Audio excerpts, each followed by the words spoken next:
সম্মানিত মঞ্চ এবং উপস্থিত সবাইকে যথাযোগ্য সম্মান শ্রদ্ধা জানাই।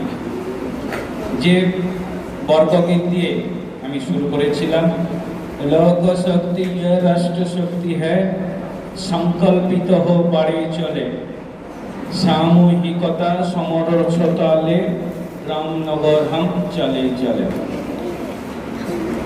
যার জন্মদিনে উপস্থিত হয়েছি আমরা জন্মদিনে শ্রদ্ধা জানানোর জন্য, তিনি ছিলেন বাপ কা বেটা,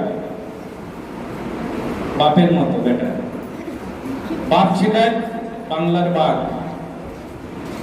বেটা হলেন ভারতবর্ষের সিংহ, ভারত কেশরী শ্যামাপ্রসাদ মুখার্জি। বাবা ছিলেন ডক্টর আশুতোষ মুখার্জি, কলকাতা বিশ্ববিদ্যালয়ের প্রখ্যাত উপাচার্য, যিনি সারা ভারতবর্ষের জ্ঞান তাপস সারস্বতকে সম্মিলিত করেছিলেন কলকাতা বিশ্ববিদ্যালয়ে ছাত্রাবস্থা থেকে, যিনি পিতাকে উপাচার্যের কাজে সহযোগিতা করেছেন। এরকম জ্ঞান তাপস শিক্ষাবিদ মানুষটি কি করে একজন রাজনৈতিক ব্যক্তিত্ব থেকে রাষ্ট্রনেতা হয়ে উঠলেন এবং দেশহিতে নিজেকে বলিদান করলেন, যে কারণে আমরা 23শে জুন আত্মবলিদান দিবস হিসেবে উদযাপন করে থাকি সারা ভারতবর্ষ জুড়ে। সেরকম মানুষটির কিছু কথা আমরা জানবো। তবে চ্যারিটি বিগিনস অ্যাট হোম, আমাদের বাড়ি থেকেই আমাদের প্রাথমিক শিক্ষা শুরু হয়। মা বাবা আমাদের প্রাথমিক শিক্ষক, পরে আমরা সবার আমি ছাত্র, আমরা সব লোকের কাছ থেকে শিখি। তার মধ্যে সব থেকে বড় শিক্ষক হচ্ছে প্রকৃতি। যে আদর্শের উপর ভিত্তি করে শ্যামাপ্রসাদ মুখার্জি তিনি তার জীবনকে গড়েছিলেন, সেখানে মানুষের সঙ্গে প্রকৃতির কোনো ছিল না, বিভাজন ছিল না, ছিল সংশ্লেষ। জাগতিক বিষয়ের সঙ্গে আধ্যাত্মিকতার কোনো বিচ্ছেদ ছিল না, ছিল একাত্মতা। এই সমস্ত বিষয়গুলো নিয়ে দেহ, মন, বুদ্ধি এবং আত্মা, এদের সম্মিলিত যে মানবিক রূপ আমরা দেখতে পাই, যার বিরাট সত্তা প্রকৃতির সঙ্গে, সমষ্টির সঙ্গে, সৃষ্টির সঙ্গে একাত্ম হয়, তিনি একজন মহামানুষ হন। সেরকম একজন মহামানুষ ডক্টর শ্যামাপ্রসাদ মুখার্জি।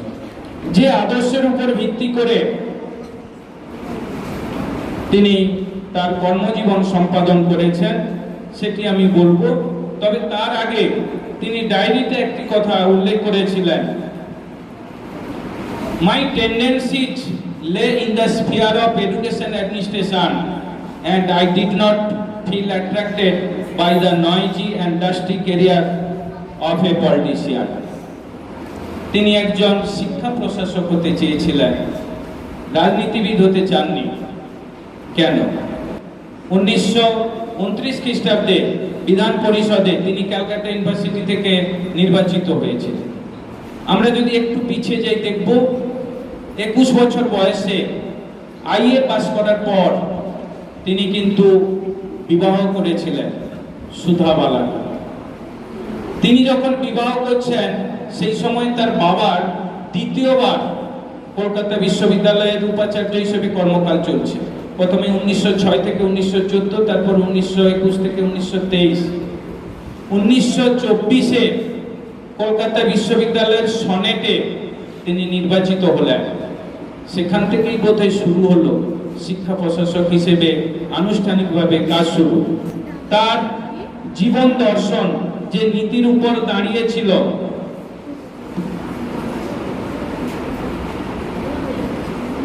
ভারতীয় জাতীয়তাবাদ, অখণ্ডতা এবং সাংস্কৃতিক সমন্বয়। অখণ্ড ভারত ও জাতীয় সংহতি, এই বিষয়ে তার মত ছিল এক দেশ, এক বিধান, এক নিশান।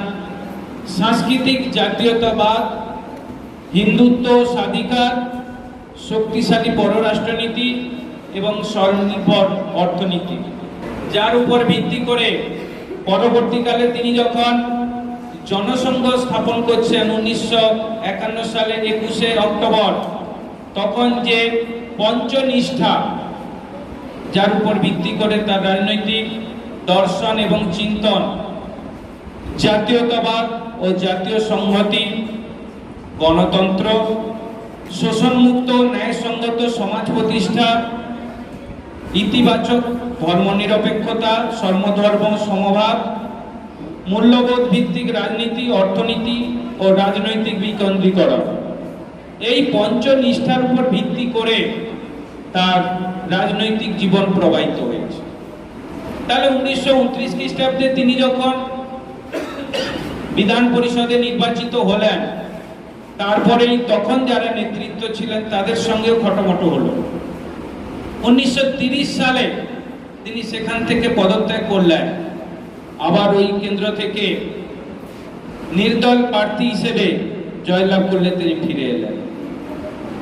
খুব গর্বের বিষয় যে আদর্শ এবং পঞ্চনিষ্ঠার উপর ভিত্তি করে তিনি জনসংঘ স্থাপন করেছিলেন, তার আগে এরকম ব্যক্তিগত আদর্শের উপর ভিত্তি করে চিত্তরঞ্জন দাস তিনি স্বরাজ্য পার্টি স্থাপন করেছিলেন। আমাদের সবার প্রিয় নেতাজি সুভাষচন্দ্র বোস তিনি স্থাপন করেছিলেন ফরওয়ার্ড ব্লক। কালের গর্ভে অন্যান্য দলগুলির যখন শক্তি ক্ষয় হয়েছে, তখন ক্রমাগত আলোর দিকে এগিয়ে গেছে জনসংঘ। 1951 সালে পঞ্চনিষ্ঠার উপর প্রতিষ্ঠিত জনসংঘ 1965 সালে তার মৃত্যুর পরেও পণ্ডিত দীনদয়াল উপাধ্যায়ের হাত ধরে একাত্ম মানব দর্শন, তার উপর ভিত্তি করে এগোতে থাকে, যেটি 1977 সালে জনতা দলের সঙ্গে মিশে যায় এবং সেখানেও খটোমটো হয়। আসলে শ্যামাপ্রসাদ মুখার্জি তিনি যে কেবলমাত্র পিতাকে পেয়েছিলেন তা নয়, স্বামী প্রণবানন্দ তার সংস্পর্শে যান, তার দ্বারা তিনি অনুপ্রাণিত হন।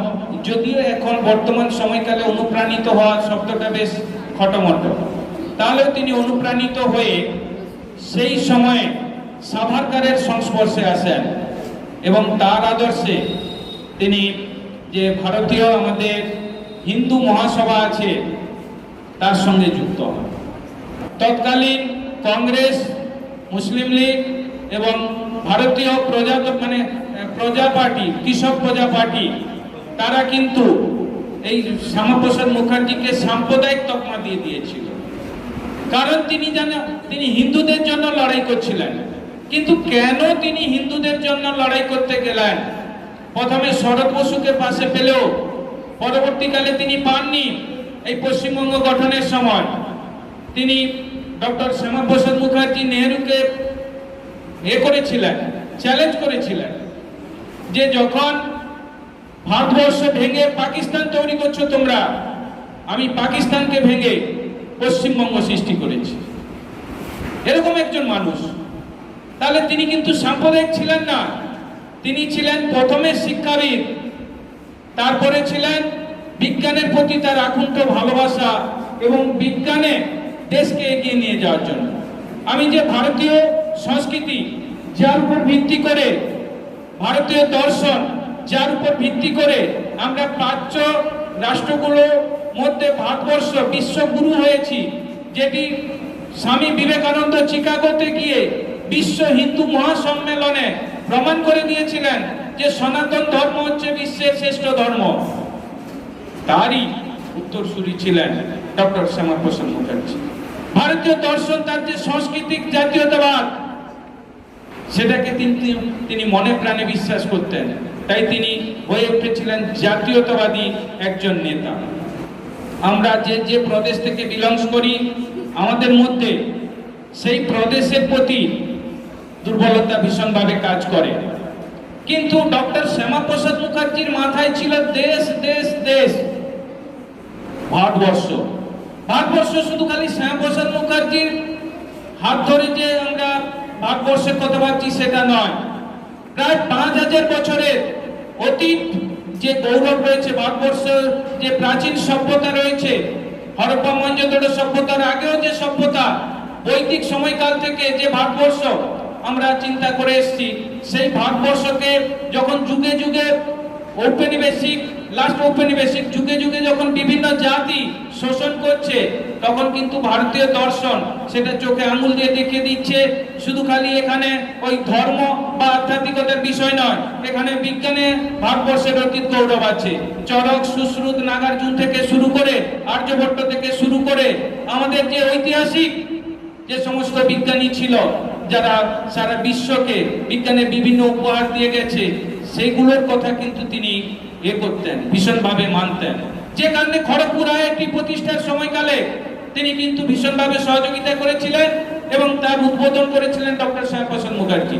Doctor Shyamaprasad Mukherjee nuclear physics, আমাদের যে ইনস্টিটিউট অফ নিউক্লিয়ার ফিজিক্স কলকাতায় আছে, পরবর্তীকালে Saha institute of nuclear physics হয়, তারও কিন্তু প্রতিষ্ঠা করেছিলেন। 1934 থেকে 1938 খ্রিস্টাব্দ পর্যন্ত এই মেঘনাদ শাহ এবং শ্যামাপ্রসাদ মুখার্জির দারুণ জুটি হয়ে গিয়েছিল। তো সেই মেঘনাদ শাহ তিনি পরবর্তীকালে রাজনীতিতে এসেছিলেন। আমরা প্ল্যানিং যে মানে পঞ্চবার্ষিকী যে প্ল্যানিং যোজনা কমিশন ছিল, তার চেয়ারম্যানও ছিলেন ডক্টর মেঘনাদ শাহ। তাহলে সেই সময় রাজনীতিতে যারা এসেছিলেন শুধু পরাধীন ভারতবর্ষে উপনিবেশিকতার হাত থেকে ভারতবর্ষকে রক্ষা করার জন্য নয়, যারা ক্ষমতা দখল করার জন্য তখন লড়াই করছিলেন, তারা দেশ ভাগেও সমর্থন করেছিলেন। কিন্তু শ্যামাপ্রসাদ মুখার্জির মতো নেতৃত্বরা তারা হয়ে উঠছিলেন রাষ্ট্রনেতা, যে ব্রিটিশ আজ হোক, কাল হোক, পরশু হোক এই দেশ থেকে বিতাড়িত হবে। কারণ জাতি যেভাবে জেগে উঠেছে, ঔপনিবেশিক শাসন ব্যবস্থার বেশি দিন চলবে না। কিন্তু ঔপনিবেশিক শাসন ব্যবস্থা চলে যাওয়ার পরে আমরা ভারতীয়রা কি নিয়ে বাঁচবো? আমরা কি কেরানিগিরি করে কাটাবো, না আমাদের যে সমস্ত সম্পদ আছে সেগুলোকে আমরা করব, তুলে ধরবো? যে কারণে তিনি শিক্ষা ব্যবস্থা এবং বিজ্ঞান শিক্ষার উপরে ভীষণভাবে গুরুত্ব দিয়েছিলেন। এবং আমাদের যে ডিভিসি আছে বা চিত্তরঞ্জন মোটো, আমাদের যে রেলওয়ে ওয়ার্কস যে আছে, সেগুলো কিন্তু তিনি যখন দেশের প্রথম শিল্প এবং বাণিজ্য মন্ত্রী হচ্ছেন, এই প্ল্যানিং গুলো করে গেছেন, প্রতিষ্ঠাগুলো করে গেছেন। আমাদের আচার্য প্রফুল্লচন্দ্র রায় যেমন তিনি মনে করতেন শিক্ষা কেবলমাত্র ওই কেরানিগিরি চাকরিগিরি করার জন্য নয়, ব্যবসায়ও বাঙালি তার কিন্তু বিরাট রাখতে পারে, স্বাক্ষর রাখতে পারে। ঈশ্বরচন্দ্র বিদ্যাসাগর তিনিও কিন্তু একটা ওই ছাপাখানা করেছিলেন, স্থাপন করেছিলেন কর্মসংস্থানের জন্য। শ্যামাপ্রসাদ মুখার্জি তিনি কিন্তু রামকৃষ্ণ মিশন সহ বিভিন্ন জায়গায় হিন্দু মহাসভার তিনি যখন কর্ণধার, বিভিন্ন প্রতিষ্ঠান তো পরিচালনা করেছেন, স্থাপন করেছেন। আমাদের যে ভোকেশনাল এডুকেশন বা স্বনির্ভর শিক্ষা, সেটার উপর গুরুত্ব দিয়েছিলেন। তাহলে আমাদের ভাবতে হবে আজকে কেন ডক্টর শ্যামাপ্রসাদ মুখার্জি এত বেশি প্রাসঙ্গিক হয়ে গেছে। আমাদের নোয়াখালী দাঙ্গা, কলকাতা গ্রেট কিলিং, সরকারি মতে 243 জন নাকি মারা গিয়েছিল, কিন্তু বেসরকারি মতে 5000-এর উপর মানুষকে রাতের অন্ধকারে এবং দিবালোকের প্রকাশ্য রাজপথে খতম করা হয়েছিল, মানে কতল করা হয়েছিল। কারা করেছিল? সুরাবর্তীর সরকার তখন এখানে জিন্নার মদতে কলকাতার রাজপথে এত করা হয়েছে, হত্যা করা হয়েছে হিন্দুদের। হুগলি নদীর জল তখন লাল হয়ে গেছে। বিভাজন বিভীষিকা হিসেবে রাষ্ট্র এটাকে পালন করে। সেই সময় যে সমস্ত মেয়েদের উপর অত্যাচার করে হয়েছিল নৃশংসভাবে, আমাদের শিউরে উঠে গা। তখন কুমিল্লা, নোয়াখালী, বর্তমানে এটা ত্রিপুরা, তখন ছিল টেপুরা, সেখানেও হিন্দুদের উপর আক্রমণ করা হয়েছিল।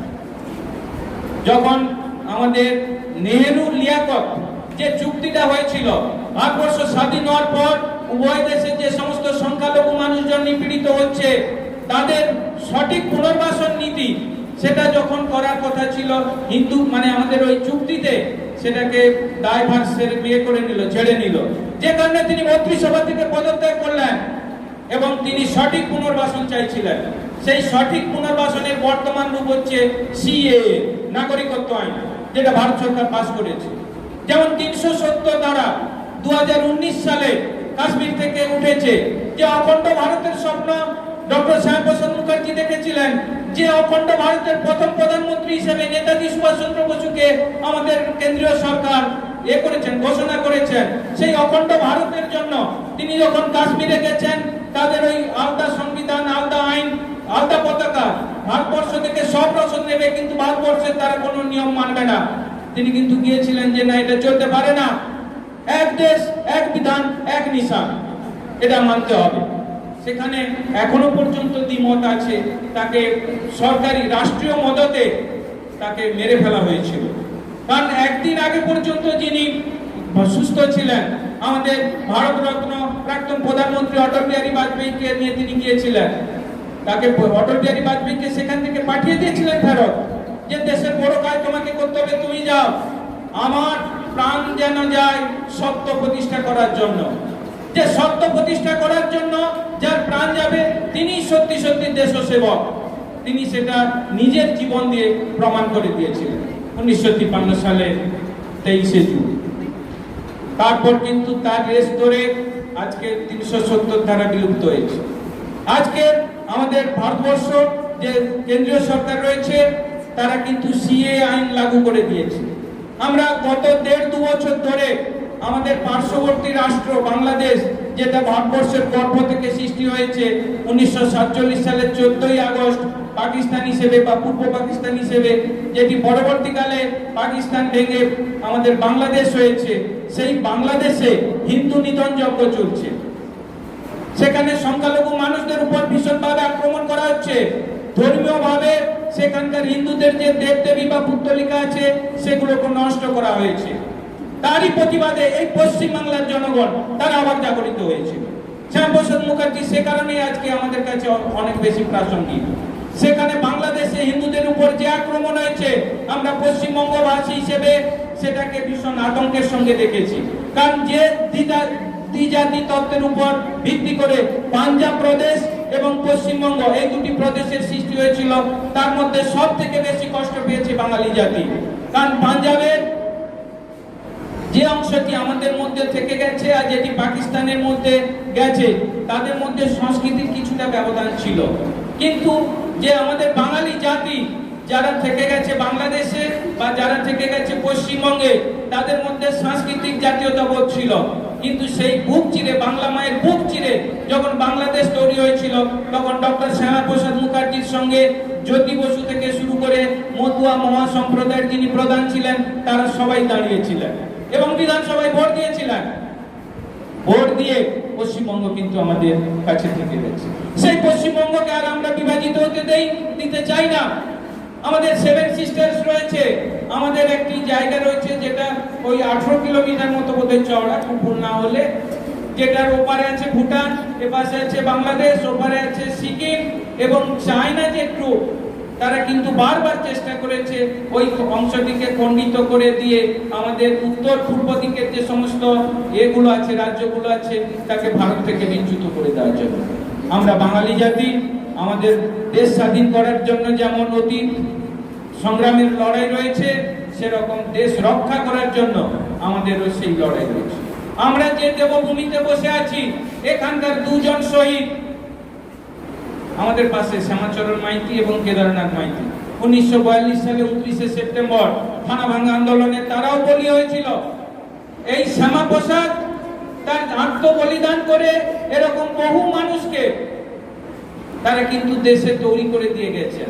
আমরা বীরেন্দ্রনাথ শাসমলের নাম জানি, তিনি বলেছিলেন আমাকে কিন্তু সোজা করে পড়াতে হবে, যেটা মানে বিরল, মানুষকে শুয়ে পড়ানো হয়, তাকে কিন্তু সিদ্ধারা সোজা রেখে তাকে কিন্তু পড়ানোর কথা বলেছে। এই মেদিনীপুরে যখন বন্যা, ভয়াবহ বন্যা, তখন কিন্তু শ্যামাপ্রসাদ মুখার্জি চেষ্টা করেছিলেন এখানে ত্রাণ দিতে। এছাড়াও সামাজিক যে বিভিন্ন কর্মকাণ্ড, আমি তো হিন্দু মহাসভার তিনি সভাপতি ছিলেন বলেছি, হিন্দুদের জন্য তিনি লড়াই করছিলেন। এইটা তার উপর যে সাম্প্রদায়িক ছাপ দিয়ে দেওয়া হয়, অথচ তার ছিল মানে আমাদের সর্বধর্ম সমান নজর, মানে সব ধর্মকে সমানভাবে সম্মান করতে হবে, যার নীতি নিয়ে সবকা বিকাশ, সবকা বিশ্বাস, সবকা প্রয়াস আমাদের বর্তমান কেন্দ্রীয় সরকারের মন্ত্র। এখানে যে কোনো জাতির মানুষ হোক না কেন, সবার উন্নতি কল্পে রাষ্ট্র কাজ করবে। তাই রাষ্ট্রইতে আমাদের ভাবতে হবে। শ্যামাপ্রসাদ মুখার্জির যে আদর্শ, সেই আদর্শকে পাথেয় করে আমরা আগামী দিনে দেশের জন্য, যেমন আমরা ধর্ম, অর্থ, কাম, মোক্ষ, এই যে চারটি গুণ, এই চারটি হচ্ছে মানুষের মৌলিক অধিকার, মৌলিক তাদের চাহিদা, অধিকার নয় চাহিদা। সেই চাহিদা পূরণের দায়িত্ব কিন্তু হচ্ছে সমাজ ব্যবস্থা। তাহলে আমাদের সমাজ ব্যবস্থাকে এমন ভাবে তৈরি করতে হবে একজন ব্যক্তি যেন তার ধর্ম, অর্থ, কাম এবং মোক্ষ, এই যে সাধনা, সেই সাধনা তারা সঠিকভাবে করতে পারে। আমাদের রাষ্ট্র সেই দেবে, আমাদেরকে অধিকার দেবে। আমরা পরবর্তীকালে দেখেছি ডক্টর বি.আর. আম্বেদকর, যিনি স্বাধীন ভারতের প্রথম শিক্ষামন্ত্রী হতে পারতেন, ডক্টর শ্যামাপ্রসাদ মুখার্জি শিক্ষামন্ত্রী হতে পারতেন, হয়েছিলেন আমাদের আবুল কালাম আজাদ। তো সেই ডক্টর বি.আর. আম্বেদকর তিনি কিন্তু ভারতীয় সংবিধান রচনা করে গেছেন। সেই সংবিধানে যে সমস্ত এগুলো দিয়ে গেছেন, ধারাগুলো বা আমাদের অধিকার, দায়িত্ব, কর্তব্য, সেগুলো আমরা নিষ্ঠার সঙ্গে পালন করব। সেই সঙ্গে সঙ্গে